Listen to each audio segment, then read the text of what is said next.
நேர்களே, நாடெங்கும் 80வது சுதந்திர தின கொண்டாட்டம் கோலாகலமாக போயிட்டு இருக்கக்கூடிய அதே வேளையில் காலையிலேயே டெல்லி செங்கோட்டையில் பிரதமர் நரேந்திர மோடி கொடியேற்றுகிறார். தொடர்ந்து அந்தந்த மாநில தலைநகரங்களில் முதலமைச்சர்களும் கொடியேற்றுறாங்க. அந்த வகையில் இந்த ஆண்டு தமிழகத்தின் புதிய முதலமைச்சராக பொறுப்பேற்றிருக்கக்கூடிய முதல்வர் விஜய் அவர்கள் கோட்டை கொத்தளத்தில் கொடியேற்றுகிறார். முதல் முறையாக தங்களுடைய ஆதர்ச நாயகன், தங்களுக்கு பிடித்தமான தலைவர் கொடியேற்றார் அப்படின்ட்டு நிறைய அவருடைய ஆதரவாளர்களும் சரி, கட்சி தொண்டர்களும் சரி, சமூக ஊடகங்களில் மகிழ்ச்சி தெரிவிக்கக்கூடிய காட்சிகள்லாம் பார்த்தோம். ஆனால் கோட்டை கொத்தளத்தில் கொடியேற்றக்கூடிய முதலமைச்சர் கொடியேற்றுவது இது 53வது ஆண்டு அப்படின்றது இங்கே நாம் குறிப்பிடணும். சுதந்திர தினம் 80வது சுதந்திர தினம். ஆனால் எப்படி 53வது ஆண்டு முதலமைச்சர் கொடியேற்றாருன்னு கேட்டால் அதுக்கு ஒரு மிகப்பெரிய வரலாறே இருக்குது. அதை பற்றி இந்த தொகுப்பில் பார்க்க இருக்கிறோம். அதுக்கு முன்னாடி இந்த சுதந்திர தின கொண்டாட்டத்தின் ஒரு அங்கமாக முதலமைச்சர் விஜய் கொடியேற்றிய காட்சிகளை முதல்ல பார்த்துடலாம்.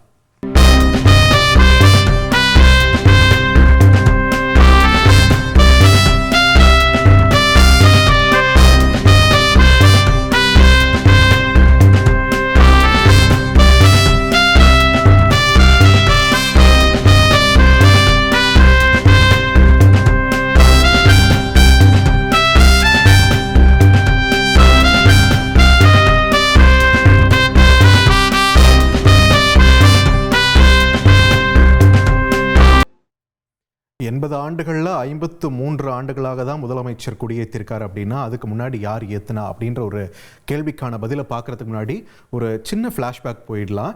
நம்மளோட 80வது சுதந்திர தினத்தை கொண்டாடக்கூடிய இதே நேரத்தில் நிறைய பேருக்கு மத்தியில் இருக்கக்கூடிய ஒரு கேள்வி, ஏன் நள்ளிரவில் நமக்கு சுதந்திர பிரகடனம் கிடைச்சது அப்படின்ற ஒரு கேள்வி நிறைய பேர் மனசில் இருக்கும். ஆகஸ்ட் 15ஆம் தேதி காலையில் 9 மணிக்கு வழக்கமாக ஃபார்முலாக இது நடந்திருக்கலாமே, ஏன் நள்ளிரவில் நடக்குது அப்படின்ட்டு கேட்கும்போது இதுக்கு பின்னாடி ஒரு வரலாறு இருக்குன்னு சொல்கிறாங்க. அப்போ ஆகஸ்ட் 15ஆம் தேதி 1947 இந்தியாவுக்கு சுதந்திரம் அதிகாரப்பூர்வமாக அளிக்கப்படும் அப்படின்ற ஒரு தகவலை, ஒரு அறிவிப்பை அப்போ மவுண்ட் பேட்டன் அவர்கள் வெளியிடவே இந்தியாவில் இருந்த பல்வேறு பிரதான ஜோதிடர்கள், குறிப்பாக காசியில் இருக்கக்கூடிய ஜோதிடர்கள், அதே மாதிரி தென்னிந்தியாவில் இருக்கக்கூடிய பல பிரபல ஜோதிடர்கள், கொல்கத்தாவில் இருந்த பிரபல ஜோதிடர்கள்லாம் இதற்கு எதிர்ப்பு தெரிவிச்சாங்களாம். ஏன்னா அப்போ 1947 ஆகஸ்ட் 15ஆம் தேதி ஒரு வெள்ளிக்கிழமை நாளில் வந்திருக்கு. அந்த நாள் நல்ல நாளாக இல்லை, வேற ஏதாவது ஒரு நல்ல நாளில் நம்ம மாற்றி சுதந்திர பிரகடனம் பண்ணிக்கலாம், 14ஆம் தேதியே நம்ம பண்ணிக்கலாம், இந்த மாதிரி நிறைய கோரிக்கைகள், இன்புட்ஸ்லாம் வந்திருக்கு. ஆனால் பல்வேறு நிர்வாக காரணங்களுக்காக பிரிட்டிஷார் 15 அப்படின்ற ஒரு தேதியை ஃபிக்ஸ் பண்ணிட்டாங்க. அந்த தேதியில் தான் கொடுக்க போகிறோன்ட்டு. ஸோ அப்போது பிரதமர் நேரு 2 தரப்பையும் சமாதானப்படுத்தும் விதமாக எடுத்த ஒரு முடிவு தான் ஆகஸ்ட் 14ஆம் தேதி இரவிலேயே இது தொடர்பான அந்த கூட்டமானது தொடர்ந்து நடைபெறும். நள்ளிரவு நேரத்தில் சுதந்திர பிரகடனமானது நடைபெறும். ஸோ இந்த பக்கத்தையும் நம்ம சமாதானப்படுத்திட்டோம், இந்த பக்கத்தையும் நம்ம சமாதானப்படுத்திட்டோன்ற மாதிரி என்ன சொல்கிற மேட்ச் ட்ரான மாதிரி கொண்டு வந்துட்டார். அதனால தான் ஆகஸ்ட் 15 சரியாக நள்ளிரவு நேரத்தில் நமக்கு சுதந்திர பிரகடனம் கிடைச்சது. அப்போது நமக்கு சுதந்திரம் கிடைத்த அன்று நாடெங்கும் பட்டொளி வீசி பறந்தது நமது மூவர்ண தேசிய கொடி.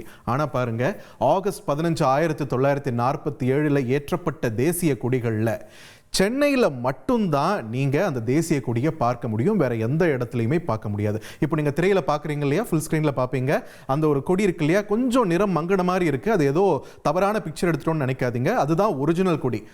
1947 சென்னையில் ஏற்றப்பட்ட தேசிய கொடி இன்னும் பத்திரமாக ஜார்ஜ் கோட்டையில் இருக்கக்கூடிய மியூசியத்தில், அருங்காட்சியகத்தில் இன்னும் பத்திரமாக இருக்கிறது.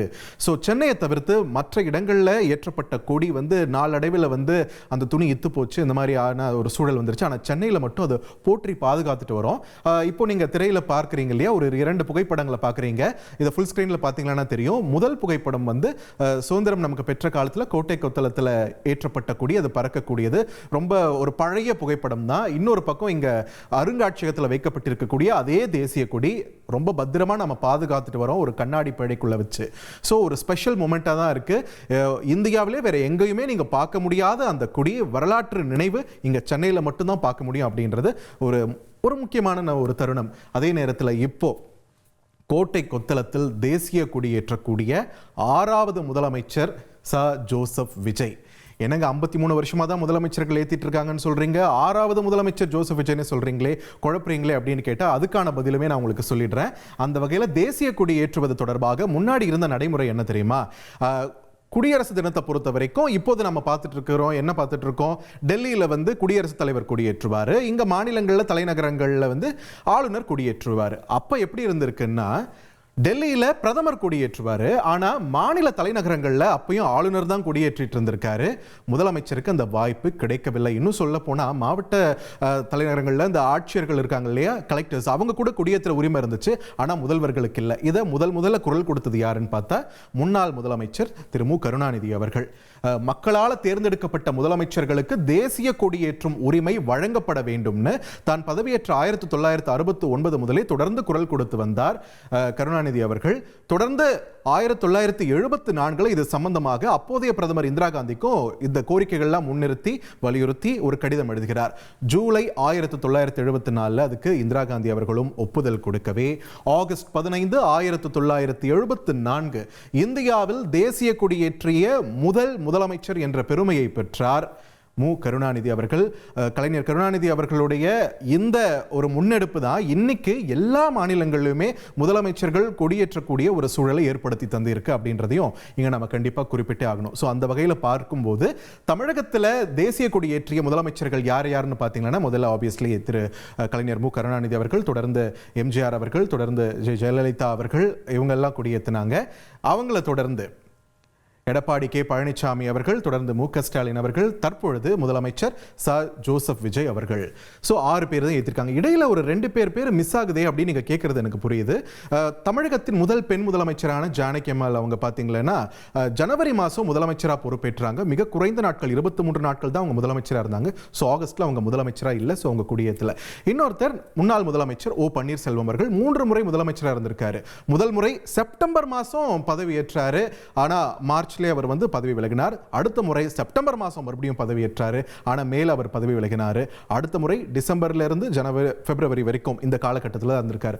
ஸோ ஆகஸ்ட் மாதம் அவர் முதலமைச்சராக இல்லை. அதனால கொடியேற்றக்கூடிய வாய்ப்பு அவர் கிடைக்கல. ஆனாலும் 2017 குடியரசு தினத்தப்போ அப்போது நமக்கு ஆளுநராக இருந்த வித்யாசாகர் அவர்கள் இங்க இல்லைன்ற காரணத்தினால அப்போ குடியரசு தினத்தன்று கொடியேற்றிய முதல்வர் அப்படின்ற ஒரு பெருமையை வந்து ஓ பன்னீர்செல்வம் அவர்கள் பெறுகிறார். So at the end of the day தற்போதைய சொல்ல 53 வருஷங்களா இங்க மாநில முதல்வர்கள் கொடியேற்றிருக்கக்கூடிய நிலையில ஒரு புதிய வரலாறு படைச்சிருக்கார் தற்போதைய முதலமைச்சர் ச ஜோசப் விஜய். இதில் ஒரு சுவாரஸ்யமான விஷயம் என்ன தெரியுங்களா, 1974 தான் முதல்ல கொடியேற்றப்பட்டது, ஒரு முதலமைச்சரால் கொடியேற்றப்பட்டது. அதே 1974 தான் முதலமைச்சர் ச ஜோசப் விஜய் அவர்களும் பிறந்த ஆண்டா இருக்கு. கருணாநிதி அவர்கள் வந்து கொடியேற்றும் போது ஜோசப் விஜய் அவர்கள் வந்து 2 மாத குழந்தையா இருந்திருக்காருன்றது ஒரு இன்ட்ரெஸ்டிங் ட்ரிவியாவை நம்ம பார்க்குறோம். So at the end of the day ஒரு மிகப்பெரிய சுதந்திர தின கொண்டாட்டத்தின் ஒரு அங்கமான கொடியேற்றும் நிகழ்வு நல்லபடியாக நடந்து முடிஞ்சிருக்கிறது. காண்பதற்கும் ரொம்பவே ஒரு பிளசண்டான காட்சிகளையும் நம்ம பார்த்தோம்.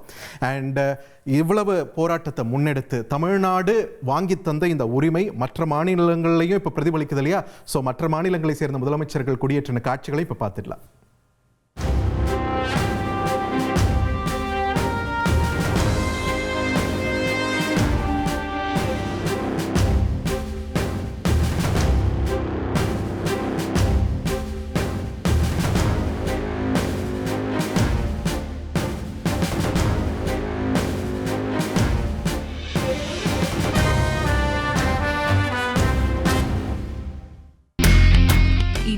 செல்லும் இடமெல்லாம் செய்தி.